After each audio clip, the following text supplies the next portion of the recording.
Samantha. And then we'll have Jer next to Jewel. He was just, oh, there you go. I was like, where are you going? Where did you go?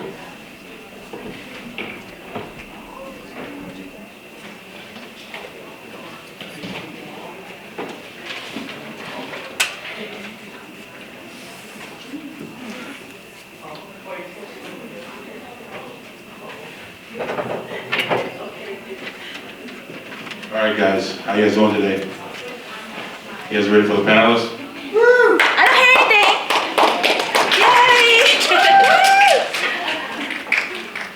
All right, so please, Miss Samantha, please introduce yourself and tell us a little bit of what you do and what inspired you for mental health. Yeah, so cú hai ở bên luôn em mong bây giờ hai đô cho niệm bây giờ chỉ bây giờ cho lò chỉ cá xía rồi ăn kỹ buổi tối này sau chỉ có đồ cụ thể vì hai tiề chỉnh tàu cái cũng mong việc làm cả sư cái mình chỉ sao sao cho nó okay.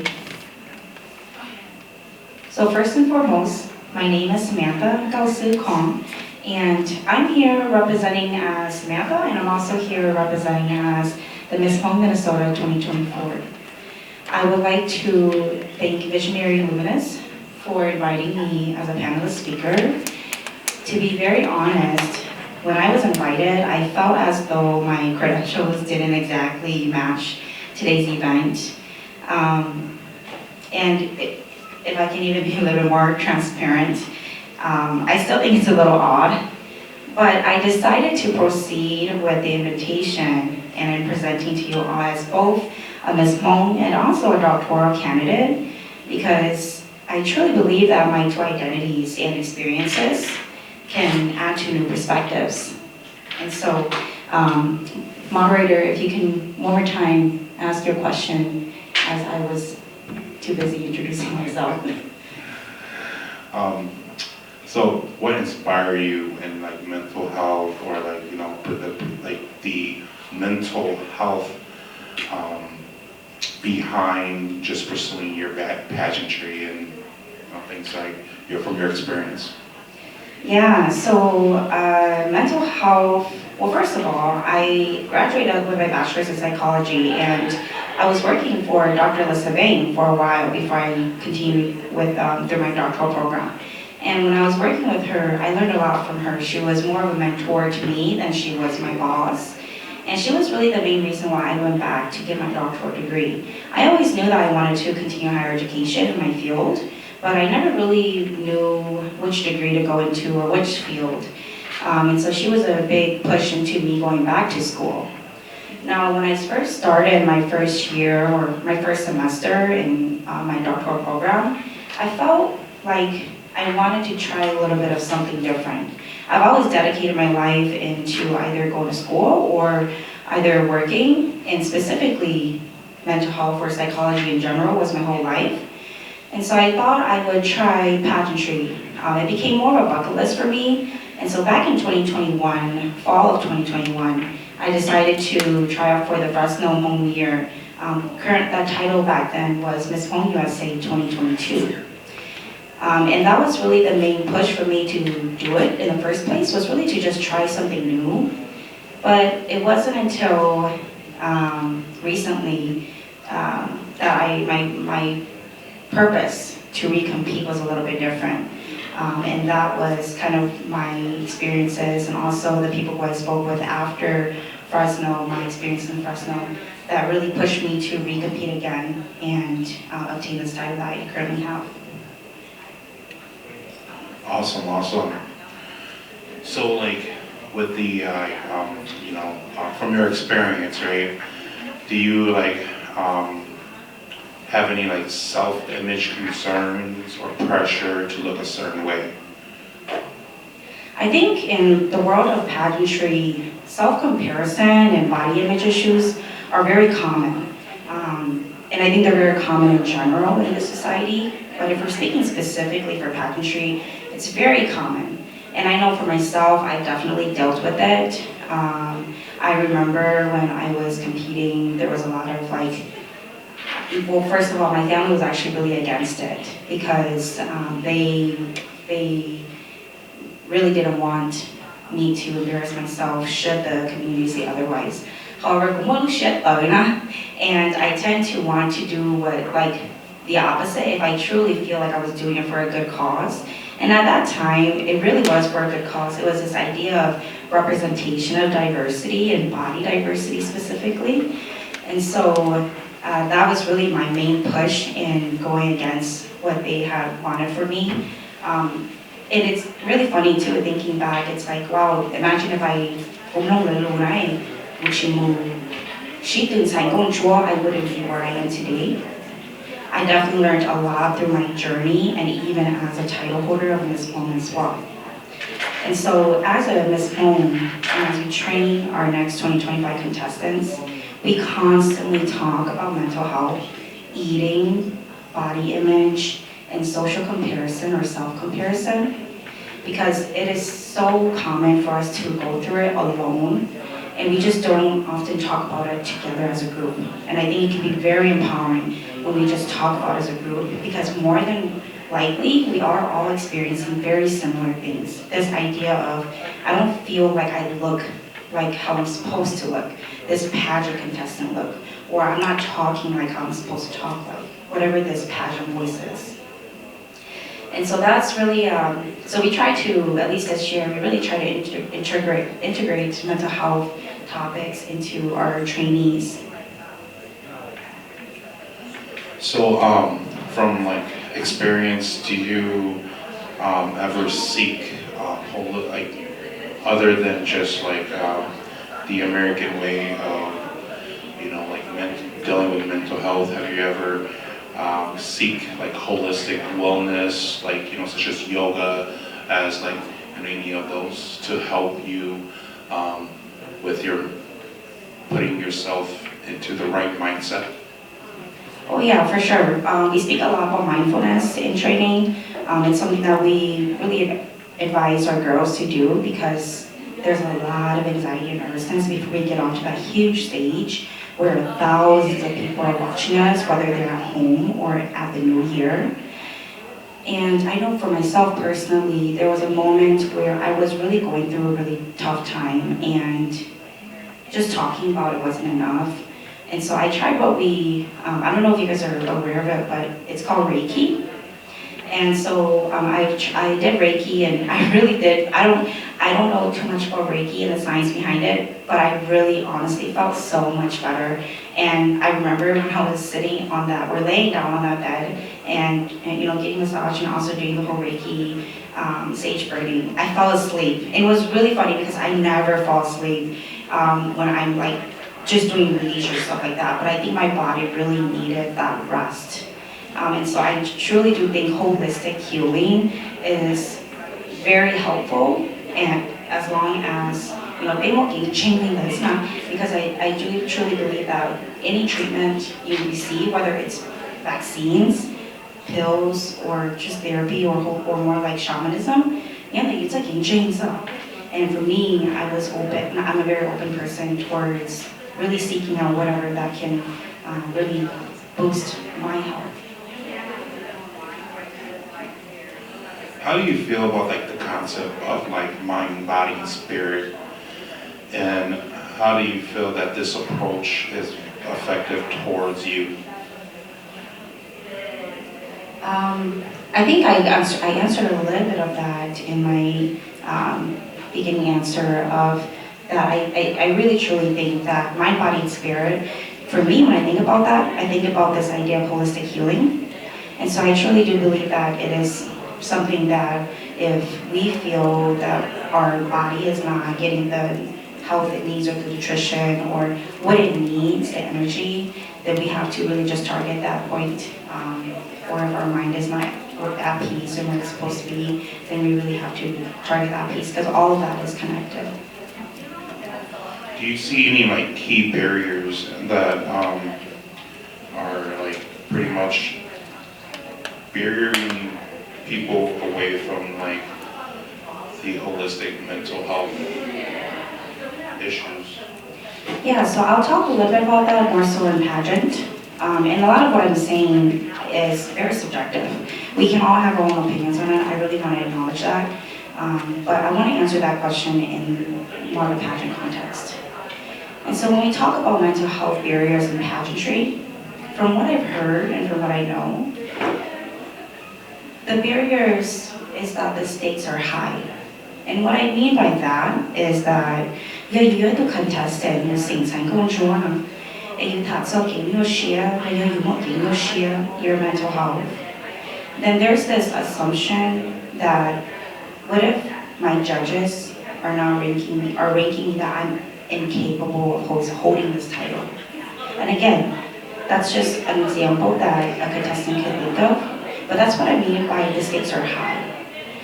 Another form of example is as a title holder, as a Miss Home. When you fight for things like mental health, sometimes you get backlash from the community. And that's just an example of what I mean by the stakes are high.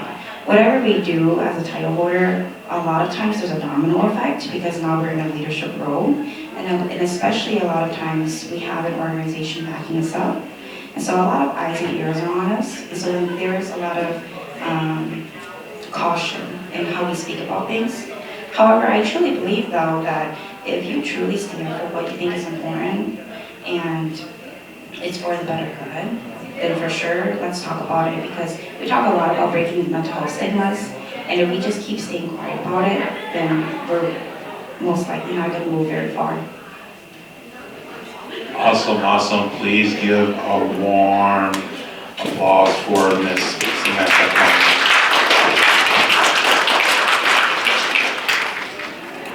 So, Mr. Chua Xiong, please introduce yourself and tell us about what you do and what inspired you to support student and mental health in the school settings. Welcome everybody. My name is Chua Xiong. I am a school-based mental health therapist, so most of you who've gone through school probably maybe have not known of your therapist in the building, or if you had struggled, whether it be emotional, mental, or social, you might have met your therapist in the school, whether it be elementary, middle, or high school. So that's what I do currently. I work at Washington Technology Magnet Middle and High School. That's where the old Arlington High School used to be at, but they changed their name. So that's where I'm located, and so I support a lot of students from middle school to high school that come to me with, academic support, that need academic support, mental health, social, emotional support. So I meet them once a week. And what had led me to coming into the mental health field was my own journey and experience. I myself just live with a mental illness, so I have, struggled early on in my adolescent years. And also when I was 18, I was formally diagnosed with a mental illness, and so I've been living with that and been on that journey for about 20 years now. So it's taught me a lot about who I am, what I'm capable of, and also what I continue to do is to serve the community, to give back to especially the providers that supported me in my journey. I want to give that back to community members, such as the Hmong community, in any way, shape, or form. The reason why I got into therapy was I wanted to do kind of like the peer support, which is different from like a therapist, but it's somebody who lives with a mental illness that supports another person who's gone through a mental illness or who's living with one. So that's where I started out my journey in the mental health field, and then I moved on to being a therapist and had to do training and go to school for that. Do you have any personal experience in spirituality or holistic or cultural feelings that influence your mental health journey at all? I think that's a for sure thing. Everybody who is a young person in this room probably, if you've seen or your parents or your aunties, uncles, or grandma who may have been shamans at one point or are continuing to be a shaman, you've seen they struggle, right? They have to, they call it kukina when they're not feeling well, or they heal other people, right? Gong call and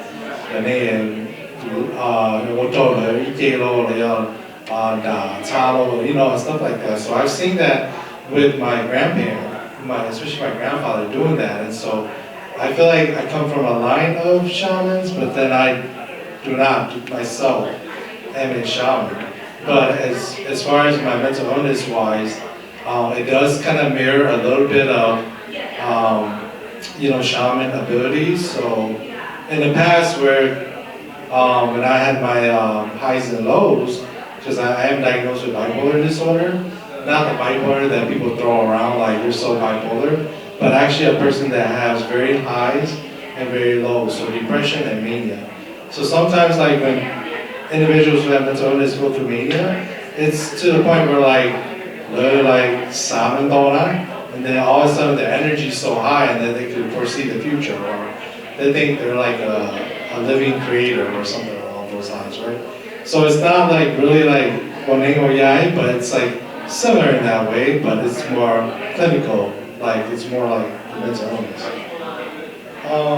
So that has been one of my early experiences, and I come from a family of shamans as well, and so, and then also throughout my journey, I have really encountered and interacted with Buddhism, and that goes along with a lot of the healers that are here too, that if they come from that lens, is I myself self-discover like, hey, I can meditate to calm my nerves, to help me from not thinking too much or having too much of my high energy, or like I could read about Buddhism to love others and love myself, have compassion for others, have compassion for myself.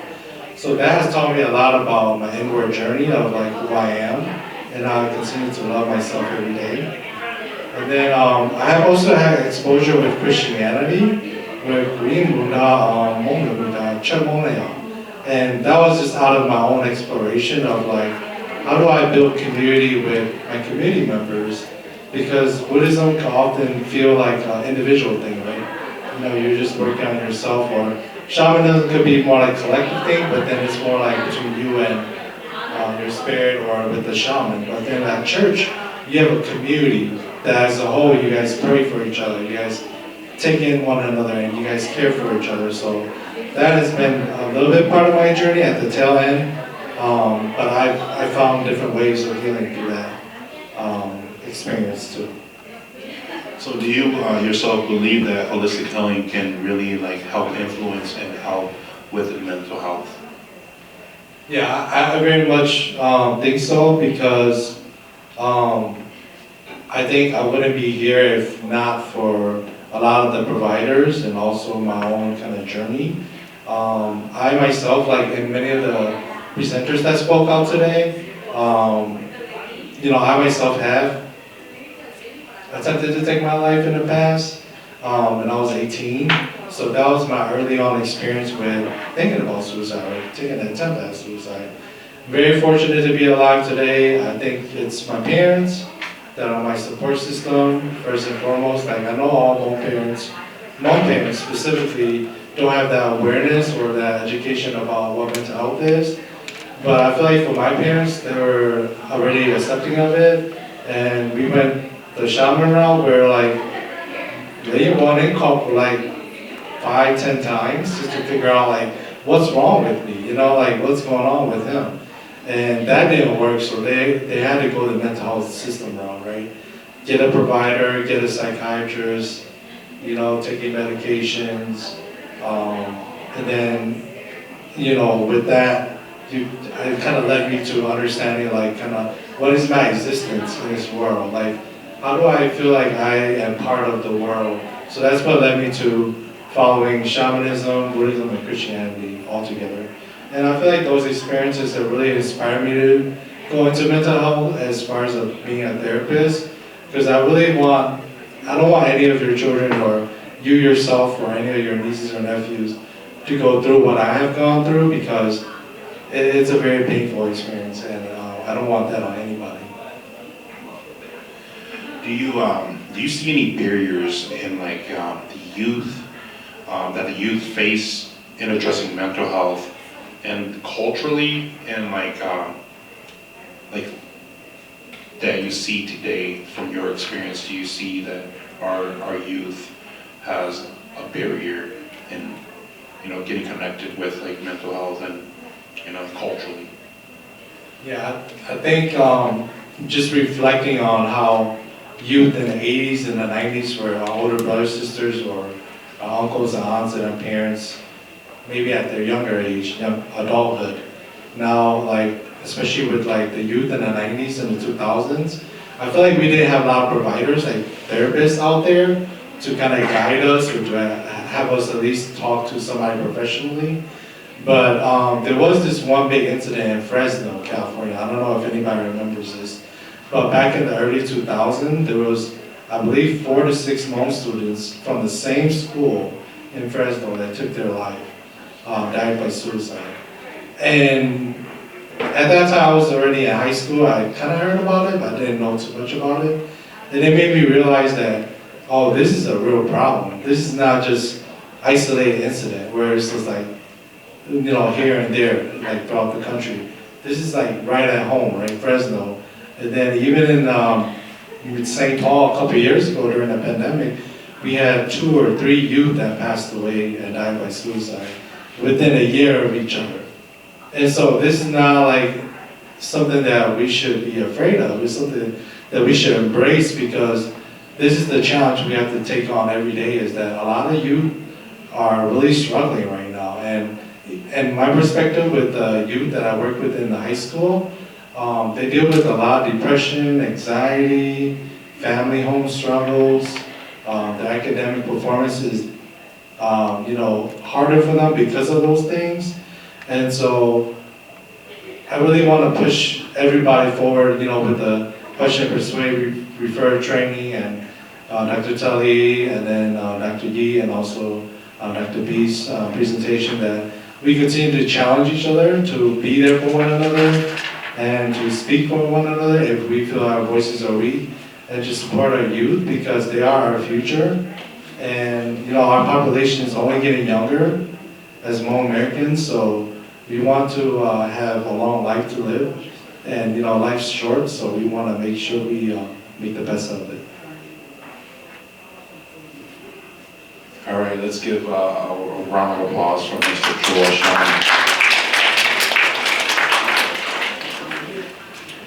All right, so please begin by introducing yourself and tell us a little bit about how, how your journey brought you to spiritual healing and coaching, and inspire you to focus on, what you do. All right. Hi everyone. Can I see some hand? Make sure that you are awake, because Yeah. I feel like you're kind of sleepy on us. Look alive. Jim voice is a little bit put you to sleep, so I'm gonna make you wake up and pay attention over here. You should sing, man. Yeah. You're a musician. Why you talk so low? Just kidding. I can do that All right. later on. So I'm put you on the spot. Okay. I bet I'm one of the oldest in this room in here. You're not old. You're so young. Come on, tell that to my wife. But anyway, my name is Jervan Kulubeonsewa. I started my journey about 14 years ago. I am still a business person all my life, and my school is about business, but I never thought I'd become a shaman until 2011, 2012. And the reason I took my journey as a shaman, because my Sifu told me that if I took my journey, I would become rich.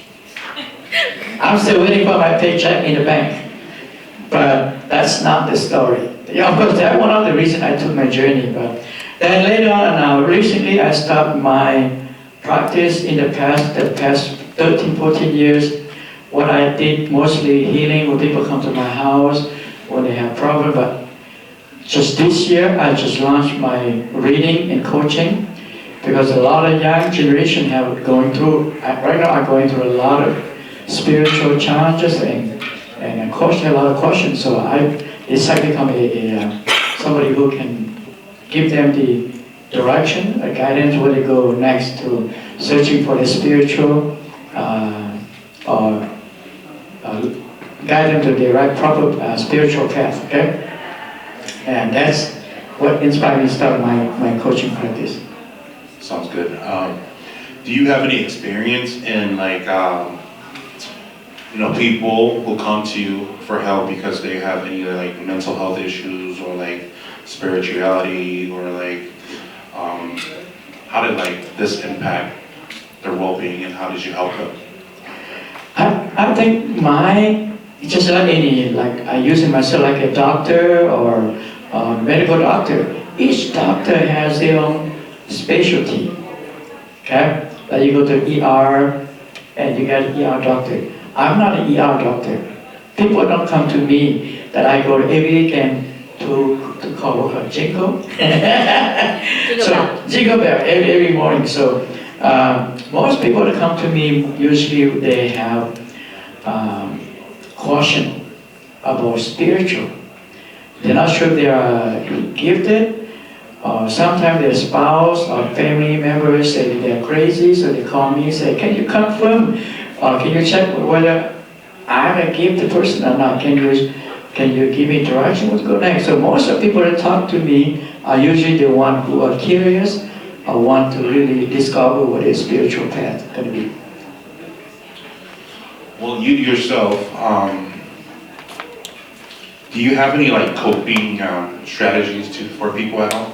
If you are, so that's like, when you do your reading on them or you do your spiritual thing? Well, coaching and guiding and how to people who cope for those who came for my help them to do reading or give them advice. And what I discovered, it's always normally the same case for husband and wife.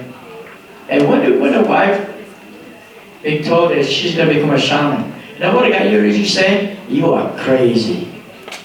Who's going to become a shaman? I don't want to go to every weekend to go do healing with you." And this is the problem that I see the younger generation, where the wife is gifted, but husband didn't believe her. You just made it up. So I want for those us guys out there, if your wife is gifted, don't you remember that you married her for life? Don't think and then, right?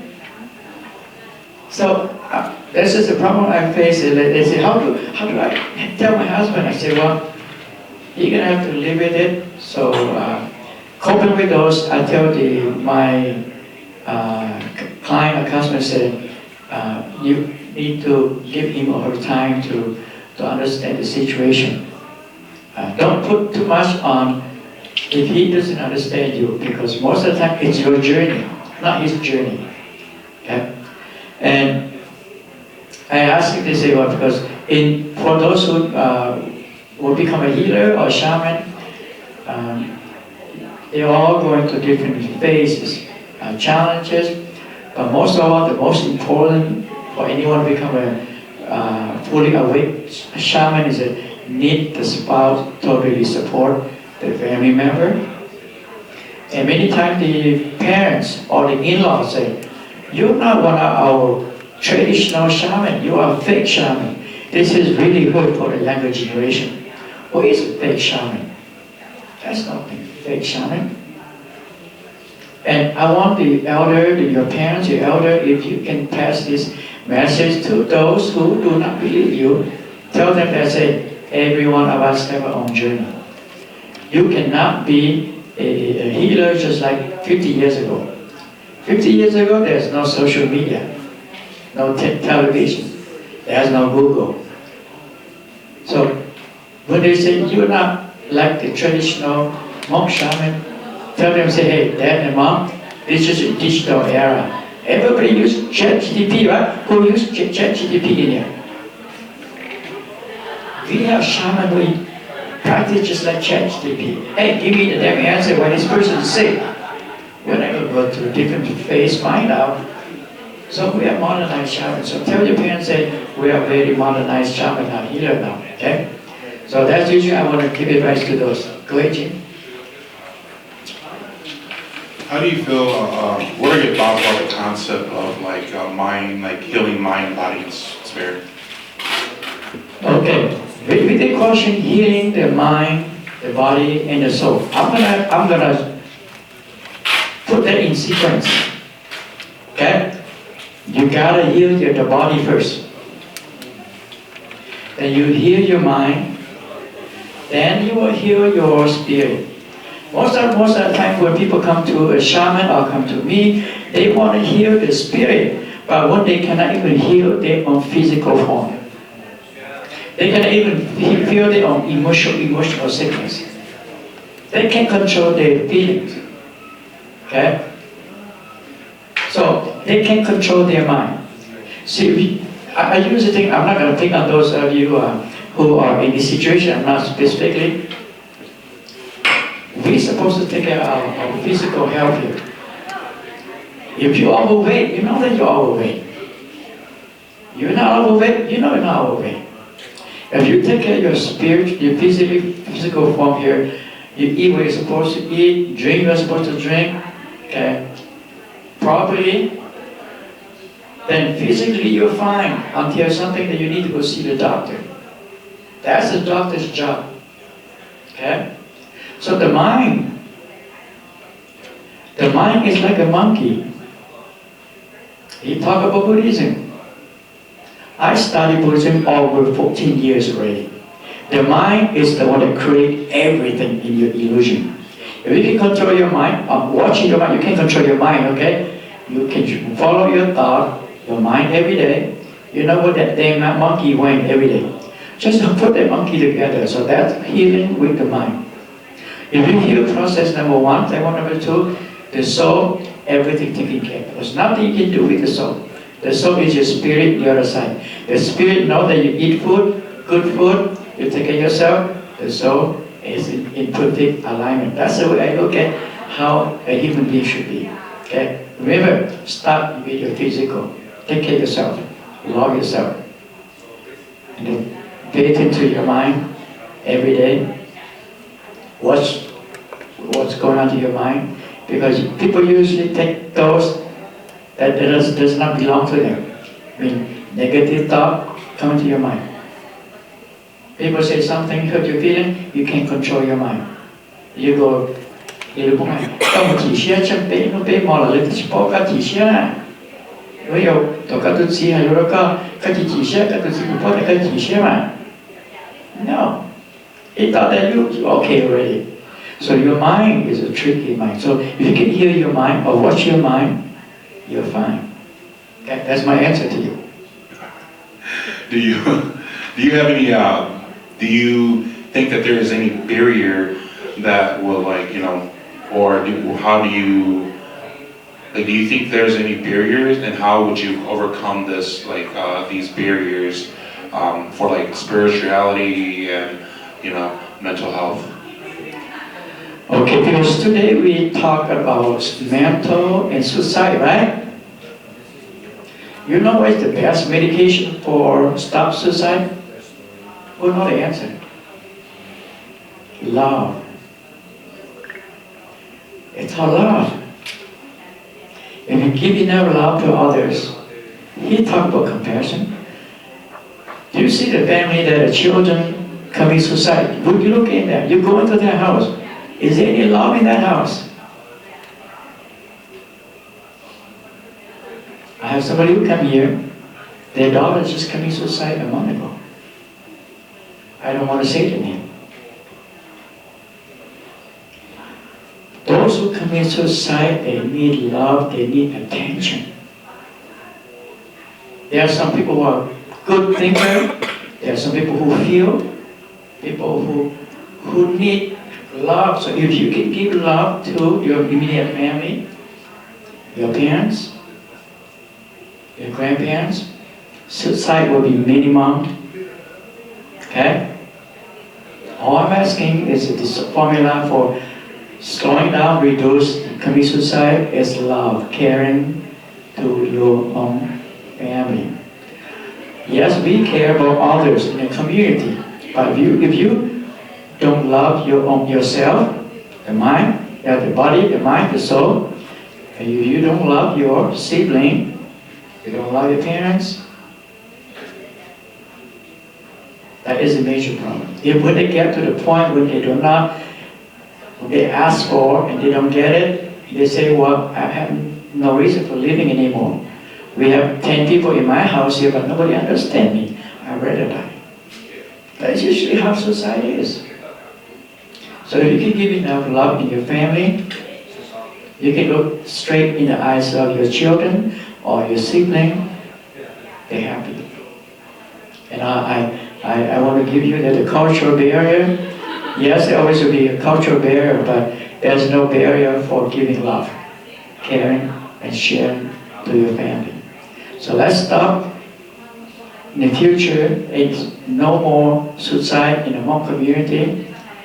Call your friend, say you love him, love her. Share the message, share the good news. Once in a while, just call him. Hey, I thought about you. Are you okay? That doesn't really keep somebody else, stop somebody from committing suicide already. The people who commit suicide because no one called. No one cared. Because the mind play trick, you see? The mind is nobody cares about me, so I'd rather die. If I die, they don't see me. If I'm alive, they still don't see me. So if I'm dead, they don't care about me anymore. So that's word is usually what causes into suicide.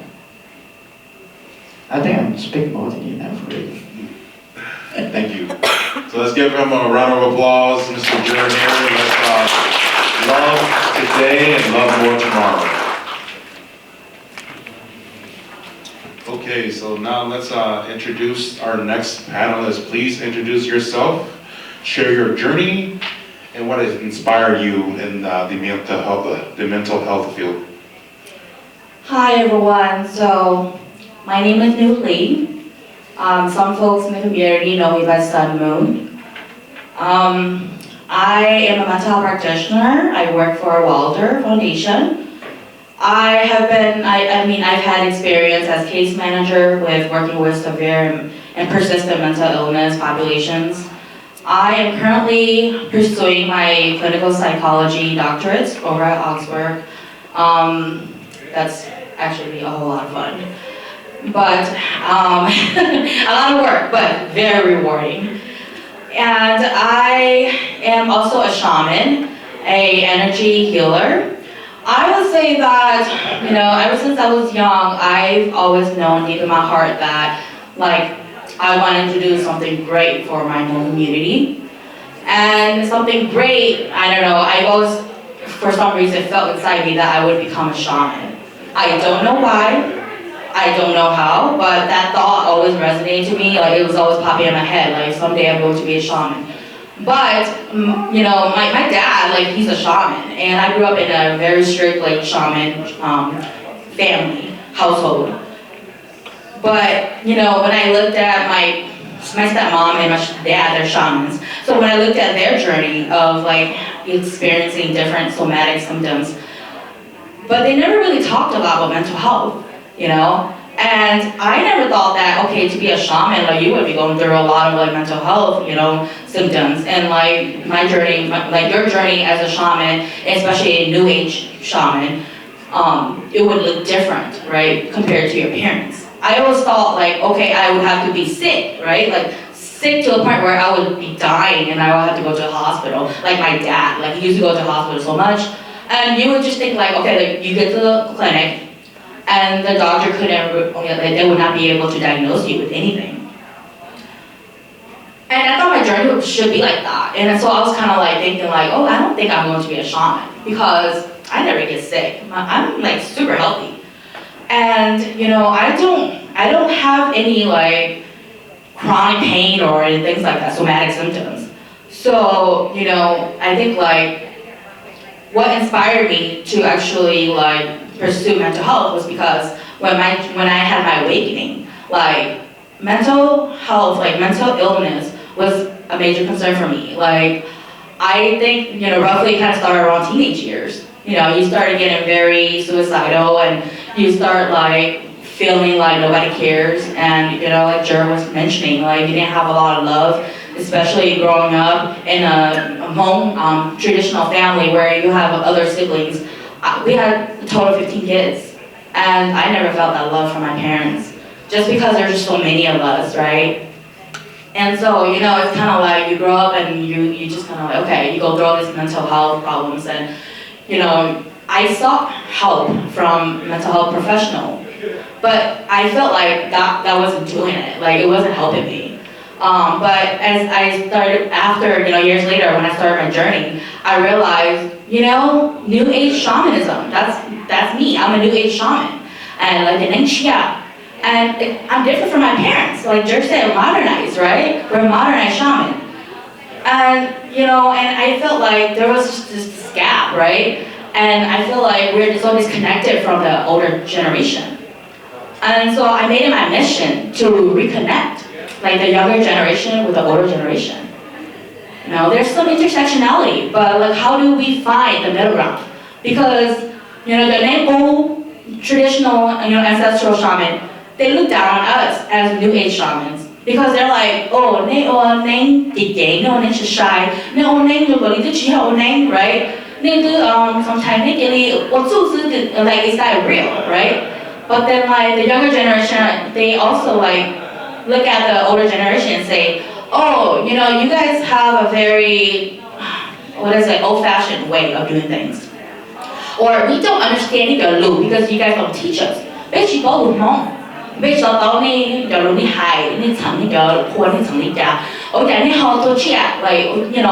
don't like that, right? So, and it's totally fine to not like or to not want to do or not practice what other people are practicing, and because you are like unique in your own way. But I found that it's very helpful and valuable to be able to connect with like the elder generation, and also the elder generation connect with the younger generation to like fill that void, to understand each other, to have mutual understanding, right? And also empathy towards each other. How they're like, because I don't think it's fine. Like, gay, or or you heal. There's different kind of modern, like, holistic approaches to healing. And healing is so multifaceted. So I think that's one thing that's really inspired me because of my own personal journey too, of like having backlash and totally right? I grew up having mental health problems, like severe anxiety, and even like OCD, like it was really bad to a point I thought about like ending my life too. And I kind of thought, like, I looked at the world like, okay, if I'm feeling this way, how are people who are actually living through this every day, how are they feeling, And, especially if like, maybe it could be spiritual. Maybe it could be a mixture of spiritual and mental health. But who is there to support them? And if I don't step up too, like, and all of our team members don't step up, and, our community don't step up, who will step up for them? For kids or youth or adults or people who are suffering just like us. So that's what inspired me. Awesome.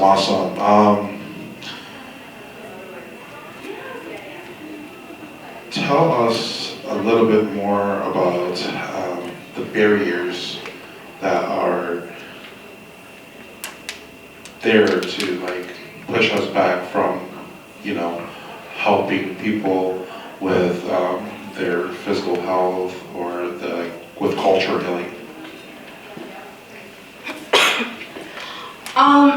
So I would say some of the barriers is that just take it with a grain of salt. I tell everyone, take it with a grain of salt, and it's very subjective. But to me, like, my opinion is that the barriers are that people are not as informed about the differences, and like, there's like a lack of awareness, also, and also like lack of resources. Like, who do we reach out to? Like, who can we connect with? Because like physical pain can manifest in so many different ways, and there are so many different sources. So I usually tell like clients or people like I'm helping the community, like, you could be having physical pain or mental illness, which is probably stemming from like, whether it's like an energy source, like you may like have like went and like got attached by some, maybe like whether it's negative entity or negative spiritual being, Or you could have like went near somebody who was having a bad day and they just like, you know, kind of like exhibited, or they had like negative energy. And, you know, you might have like maybe, you know, got that lashed onto you and now you're feeling the effects of that negative energy, you know, that's my belief. And that can also manifest as like a physical illness. And, you know, so like a lot of times it's kind of like taking different approaches to diagnose, right? Now, I'm not a medical expert, like none of us, I mean, me and Jer, we're not medical experts. Are you? That's why I'm not. Okay, all right, so, you know, like I say, I always say take it with a grain of salt. But yeah, some barriers is like being able to connect with someone who's open-minded and like can help you diagnose from different approaches. So that's why it's very important to like, you go to a medical doctor and get their medical opinion, but you also go to like, you know, maybe if you are a shaman or like you go to church or something, go to your pastor or your priest or go to your shaman leader, whoever in the community, and like try to seek different like healing modalities so that they can like give you different, you know, diagnosis. And you try to treat from different ends so that, you know, ultimately like hopefully it will resolve your whatever symptoms that you're having. So I feel like it's like being open-minded. So a lot of times people are closed-minded. You know, some people, they can be closed-minded, where they can just feel like, oh, 我冇寫嘅就年齡是點樣，都有 like, oh no, 寫幾多 like 都有全部講你的, or like they'll just go to a mental health provider, and they'll just be like, okay, I'm just going to follow this path. But maybe it could be due to other, maybe spiritual reasons, or it could be due to other like energy-related reasons. Or maybe you are, having, you know, other like, you know, problems that can arise and they're all intertwined somehow. So kind of like having to like untangle them. Awesome. Well, we would like to thank you all. Do you guys have any questions, concerns that you guys would like to ask the panelists? Don't be shy. All right. So we're gonna close it off then if there are no questions. Thank you very much, all the panelists. Please give them one more applause for their time and commitment. Okay. Because all you all here today, my business card, complete business card in the back, all of you got a free reading from me. Okay? Free 12 cards reading. So just text me, say, hey, I'm at the meeting, so give me a free reading. So I offer a free reading to those of you who have not seen me yet. You'll be surprised what are waiting for you. All right, so thank you so much for all your patience and So right now for the remainder of the time, you guys can feel free to visit the vendors or visit the healers, practitioners. So we give this time for all of you to heal. They do Reiki healing too, energy healing in the back. So go and get your session. At 3:30, we will announce the winner for the $5 prizes.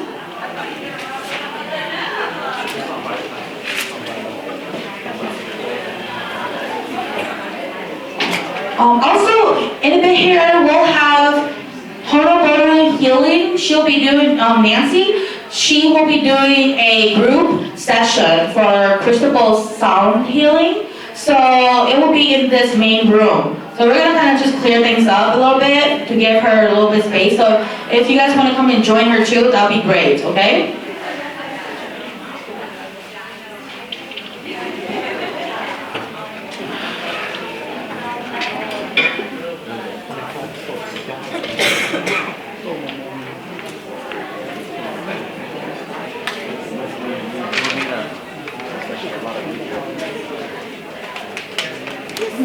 I was just wondering, do you have like a grocery bag to put my lunch in?